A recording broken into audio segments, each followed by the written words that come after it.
Такси в городе Батуми. В этом ролике я расскажу вам о том, что с нами приключалось в службах такси Яндекс и Максим в городе Батуми.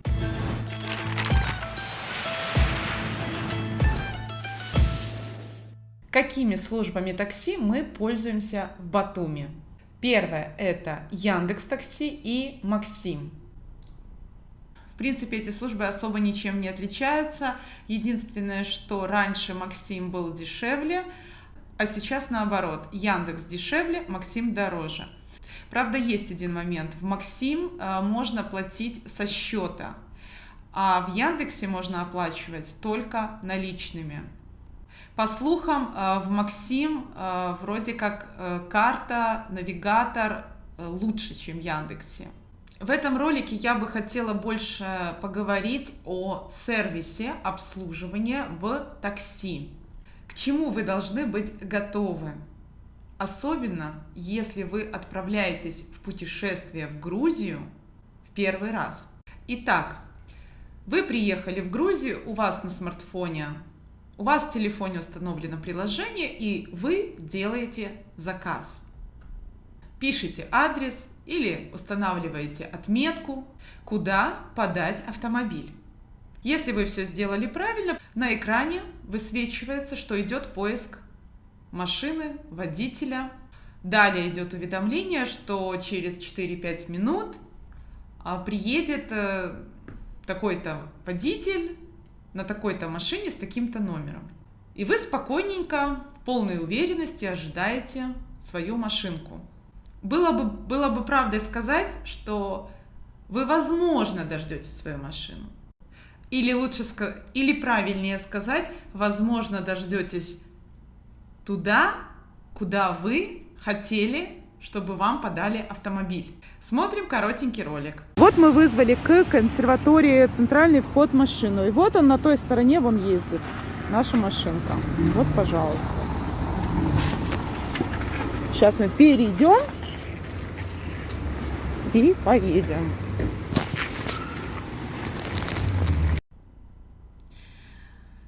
Такая ситуация возникает в Батуми очень и очень часто, практически всегда. То есть, если вы вызываете на конкретную точку машину, то будьте уверены, что в 90% возможно оно не приедет именно туда, именно на эту точку. А как поступает непосредственно население? Буквально в субботу мы разговорились с прекрасным менеджером Еленой, и она говорит: я просто отменяю заказ и вызываю по новой. И вызываю до тех пор такси, пока машину не подадут туда, куда я укажу. Иногда мы тоже так делаем, но это не выход из ситуации. То есть, в принципе, что здесь такого тяжелого, да? Ты же видишь машину на противоположной стороне дороги, перейди, ничего страшного. Поэтому мы, если видим машину, то мы просто подходим и едем. Но если нам действительно это неудобно, как недавно было, что мы ожидали в отеле машинку, а машина где-то стояла вообще непонятно где, поэтому, конечно, мы отменяли заказы. Следующий вопрос – это стоит ли в такой ситуации разбираться с водителем? Почему вы не подъехали, и так далее. Мы это пробовали делать. Реакция и ответы абсолютно разные.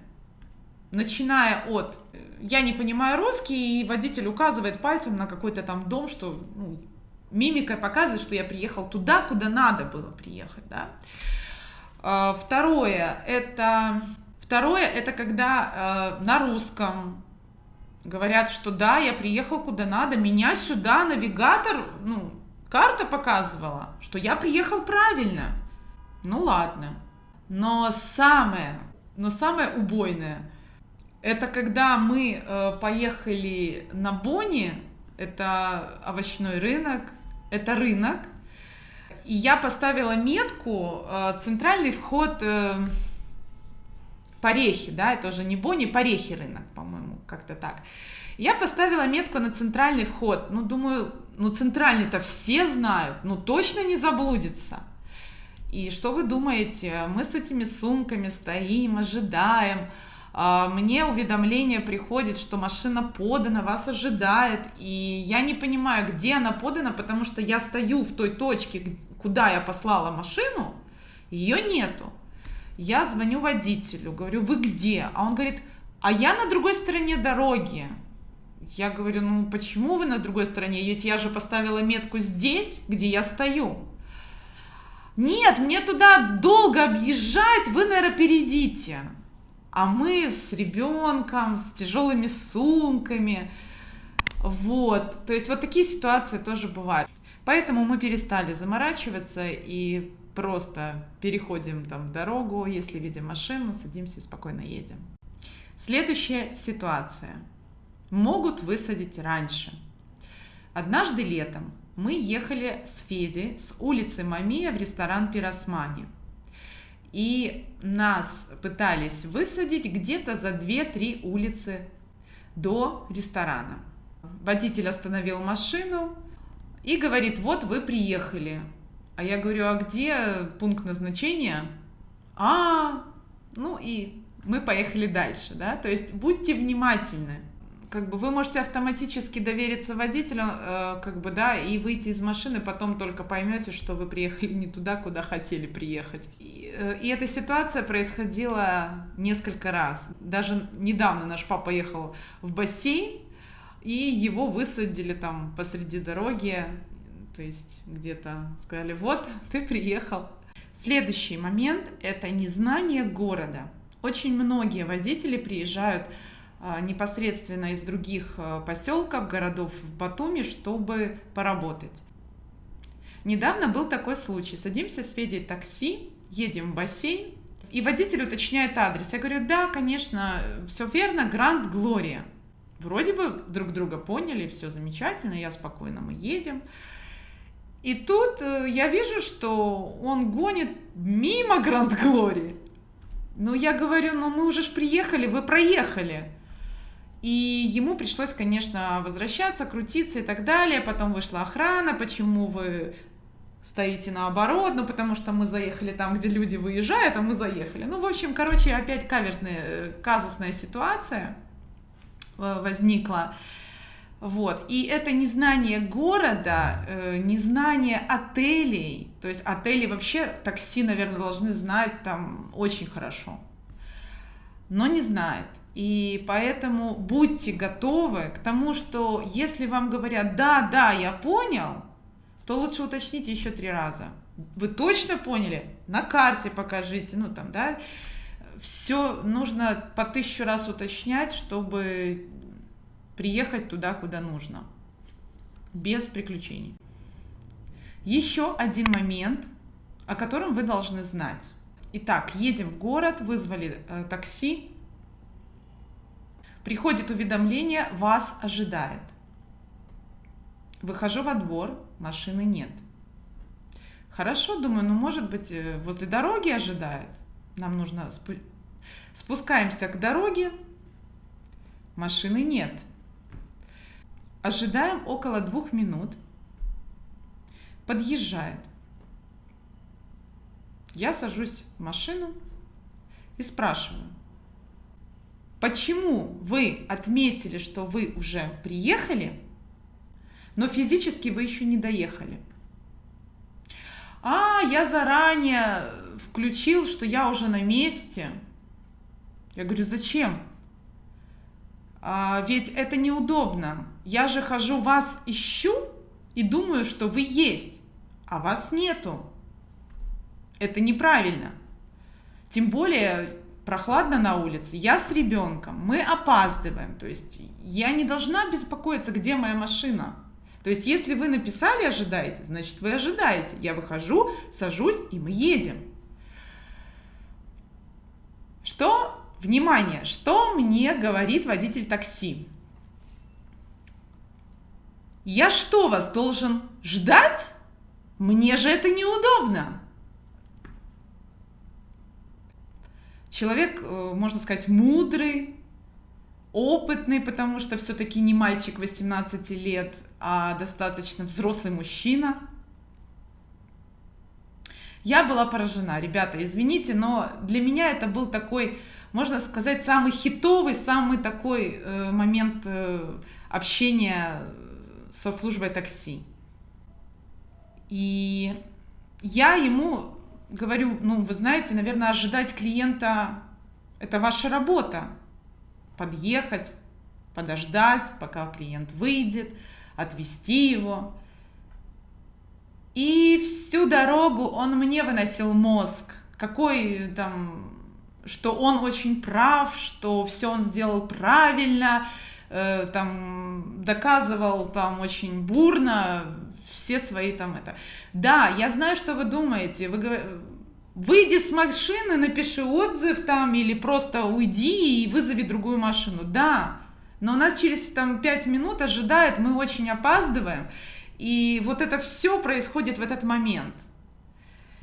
И как назло в это утро еще машин не было. То есть, по сути, он единственный приехал. И вот мне повезло. И, конечно, я была очень огорчена. У меня даже сохранился скриншот этой великолепной поездки.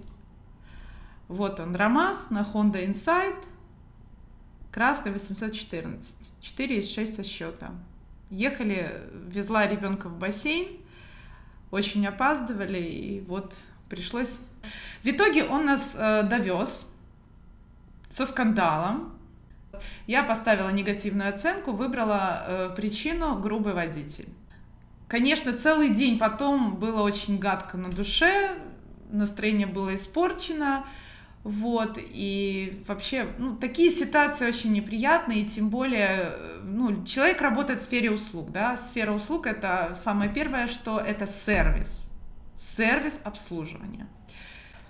Поэтому будьте готовы к тому, что вам в лицо могут высказать все, что о вас думают, высказать все свои там невзгоды, там покричать, поругаться.